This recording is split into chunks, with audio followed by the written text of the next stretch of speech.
All right. Do you want to start by telling me your name, college, and major? Yeah, so my name's Dominic. I'm from Thurgood Marshall College.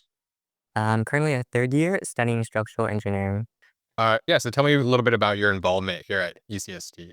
Yeah, so um, I got involved in the Summer Engineering Institute before my freshman year. Um, and at the same time, I also became an IDEO scholar, and that really influenced how I became involved in everything at UCSD. So lets me doing research since my first year. Um, I also joined the Society of Civil and Structural Engineers, and I also just tried exploring a lot of other organizations, but found them really stuck as much as like the one made for my major. It's cool. So you want to talk to me about what is it, SCSE? Have there been any projects that you were involved in there? Yeah. So as I said earlier, I went to the seismic design GBM.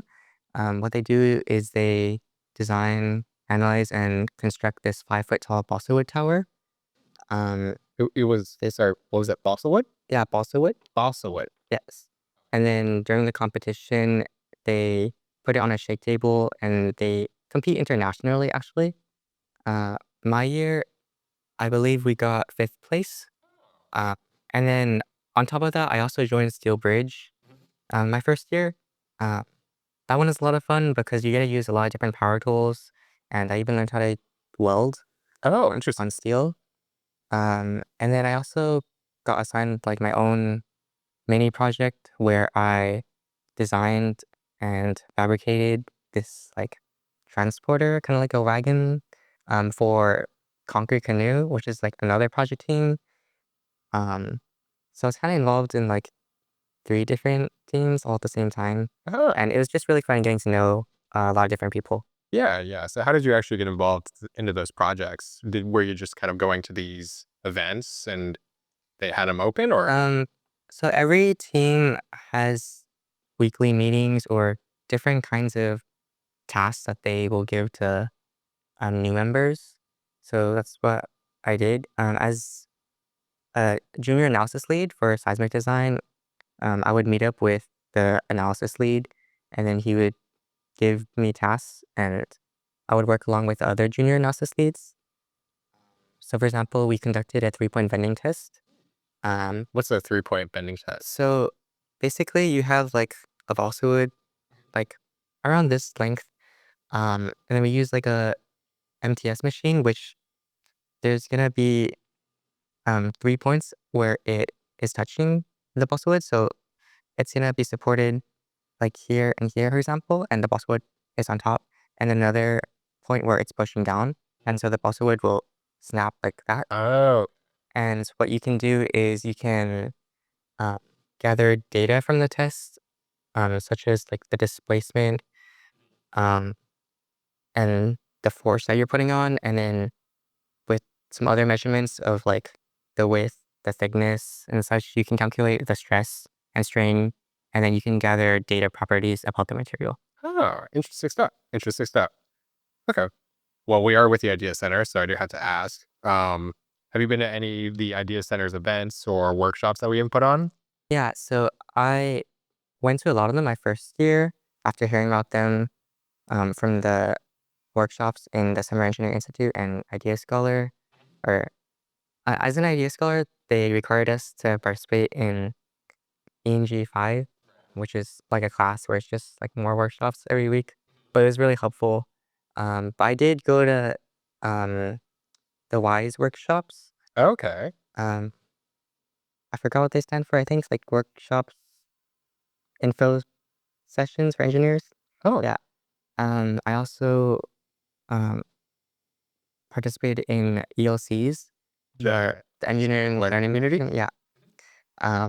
Those are pretty helpful, especially for my math and physics classes. Right. And those are sort of like tutoring centers, right? Where you have people to go and help you with some of your lower division classes, right? Okay. And then what about, were there any other Idea Center events Uh, that stood out to I you? also attended the engineering community hours. Um, I think it's like maybe every month on a Friday. Yeah, I believe we do it monthly. Yeah, and you just get to talk to professionals and just get used to talking to them. Yeah, yeah. So how many times did you actually participate in that one? Um, Probably at least 4 Oh, times. 4. But they didn't have too many um majors that were related to mine. Um, which is why I eventually stopped attending. Okay. So you came in as an idea scholar, correct? Yes. Okay. And you started with SEI was your first sort of set of classes, right? So was there anything that happened there that sort of influenced your what you did once you actually got into UCSD? Um, so in the program, they host a lot of like workshops and a lot of like presentations, just giving us a lot of advice on what to do. And it was super helpful because I'm a first generation student. So I just listened openly to all their advice that they gave me. It led to me studying abroad, getting a lot of scholarships, getting into research, just doing a lot of different things. Okay. And you mentioned research a couple times now. Do you kind of want to talk about what motivated you to get into research? Yeah, so in high school, I actually didn't think I wanted to do research because I felt like it was just using Google a lot and like writing a lot of papers. But becoming an idea scholar and um, going through the Summer Engineering Institute program made me decide that I should give it a shot. And since we're at like a UC, um, I felt like it would be a waste not to at least give it a chance. So that's what led me to do research, and I did start to enjoy it. I learned there was much more than writing and literature review. There's a lot of experimental testing that you can do, and like simulations or analysis um, in programs to do. Oh, interesting. So tell me a little bit about how you actually got involved in your research. How did you get into your lab? Yeah, so I think I was really lucky. I was attending a GBM for seismic design, which is a project team under SESE. I went like too early by maybe 15 minutes, and they were hosting it at my current PI's lab. Uh, and there was like no one there except the professor and maybe one project manager. Um, and so I just knocked on the door and I went in, and they were like working on this. Friendly? Yeah, they're really friendly. They're working on this spring model, and it looked like fun. It was really small, maybe like this big, and it reminded me of like Legos, but it looks more fun because it was like different. So you are just sort of coming in at this point. You're Yeah, what year are you at I was the first year. your first year Yeah, then? Okay. And so you were just kind of exploring, poking around and were interested in what they were doing. So how did that actually lead into research? yeah. So I asked them if I could like help, like kind of like build it or assemble, and then I didn't end up finishing. The GM started, but then I emailed him or maybe I asked him to like come back and finish it, and then I did do that, and eventually I asked him if I could just kind of like observe what they do in research just to see what it's like if I were to join their team. And then after that, I asked him if I could actually join that team, and I started in January my first year. Oh, it's very interesting. It's very interesting how organic that seems it was for you. It's cool. So you mentioned that you're a third year. Are these sort of things that you do to look for internships or are you not focused on that? So this past summer I studied abroad, uh, and for this upcoming summer I'm looking for an internship. Okay. You mentioned that you studied abroad. What was that experience like? So I studied abroad in Japan, Osaka specifically. Um, it was really nice there. I really liked the nature. I went on a lot of different hikes, scenic routes. Yeah, Uh, they're just really humid in the summer. yeah, the weather was really bad, but um, there's like a lot of convenience stores around. They're also super good. They have a lot of different foods. It's cool. What was your favorite part of visiting Japan? My favorite part would probably be just exploring by myself and finding like a newfound sense of self confidence and being independent. Typically I travel a lot with my sister. She's usually the planner and she makes the itinerary. Um, So this one is kind of nice to go and kind of explore on your own. yeah. Oh, that's nice. Were there any standout moments or anything exciting happen? Um, yeah, so I know that Japan has a lot of earthquakes and they're very advanced in earthquake engineering. So that is one of the reasons that I wanted to go to Japan. Um, Interesting. Right, because you're structural engineering. yeah, I don't know.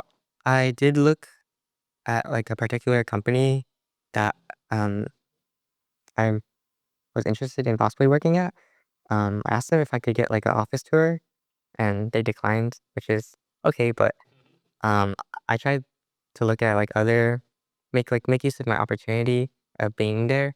So I went to this earthquake museum, which was in Kobe. Um, it really changed my perspective of earthquakes. It was pretty immersive. Like as soon as you enter from the very top floor, um, they play this video that's like super loud and kind of jarring, and it was just kind of like shocking to me Yeah, the damage that earthquakes can cause. And I was I'm very familiar. When I was actually in 2009, I believe it was, there was a 7.2 earthquake where I lived in my hometown. I remember when it was happening, I was inside of a Vons and everything was just falling around me. It's crazy. So you mentioned that this kind of changed your perspective on earthquakes. You yeah want to elaborate on that a little bit?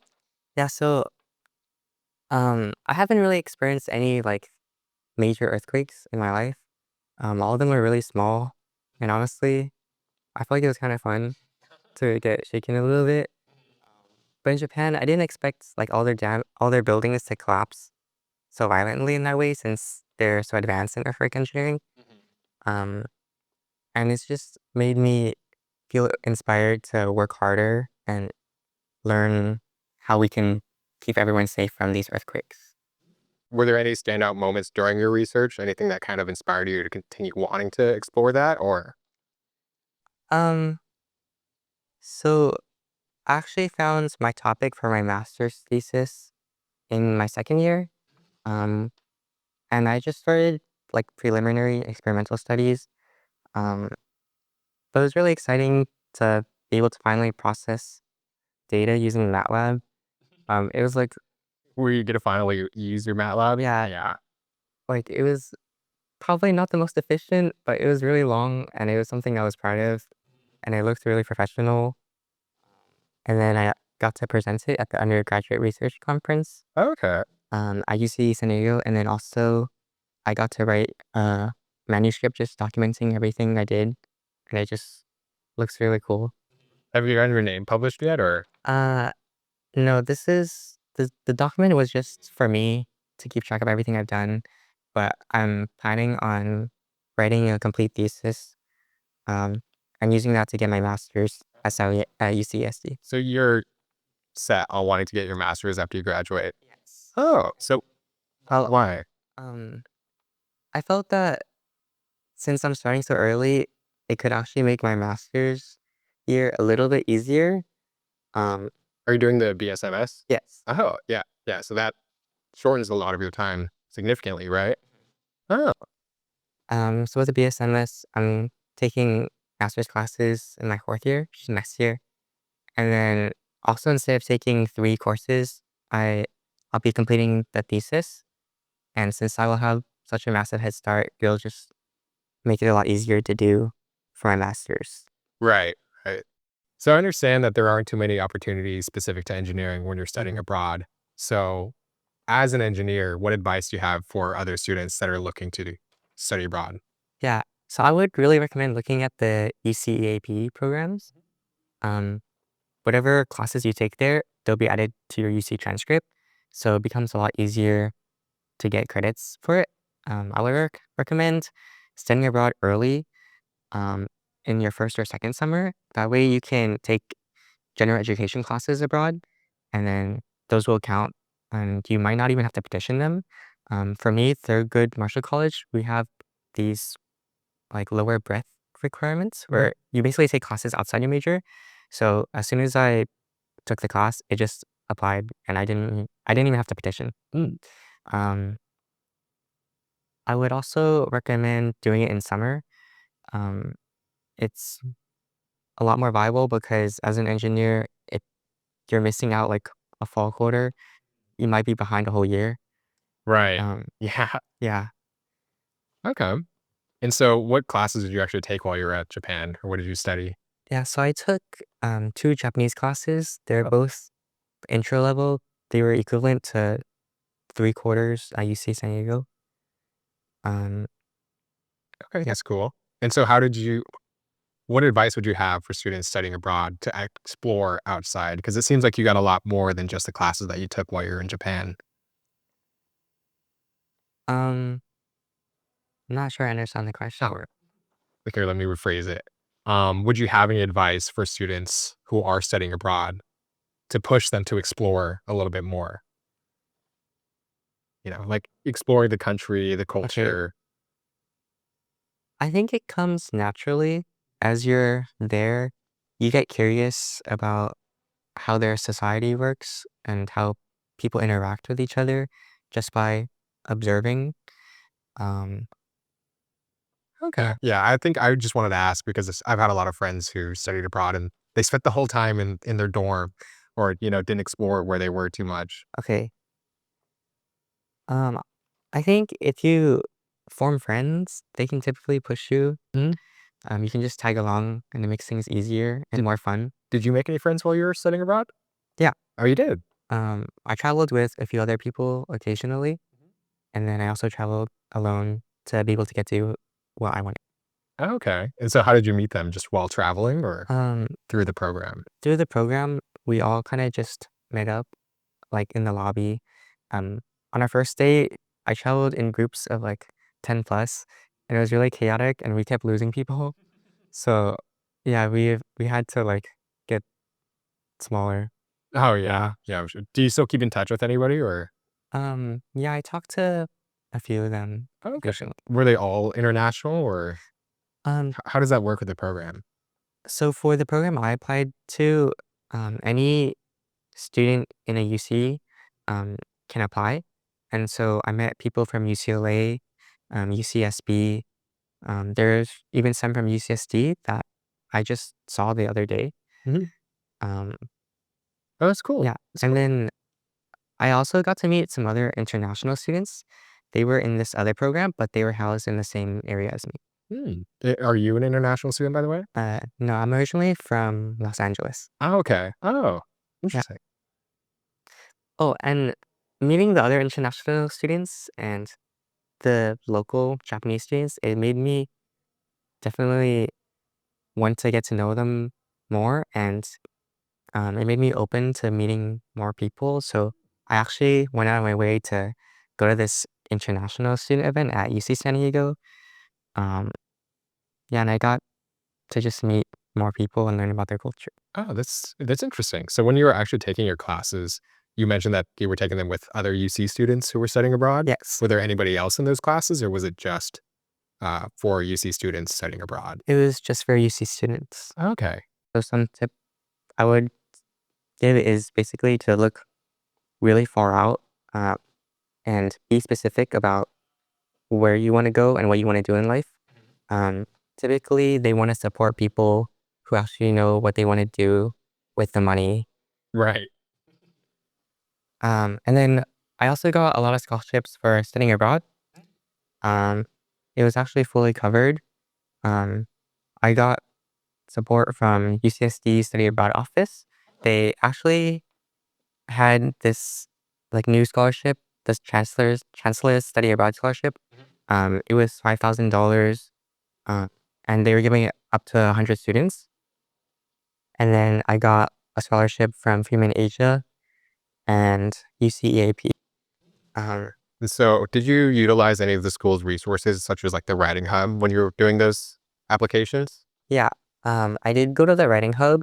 They gave me some useful advice, or I let them look at my writing, and they basically just went over it with me and told me what may not be as clear as I thought, which is super important. The way that you get scholarships is typically um, they typically use a rubric. So You basically want to answer their questions kind of like a checklist. Just make sure your answers are super to the point, um, and that there's no way they can misinterpret it. Okay. Oh, good to know. Good to know. And so would you recommend the Writing Hub to anybody else applying for scholarships? Yeah, definitely. Oh, great. Great. Well, I think that about wraps up what I have here. Thank you for joining us.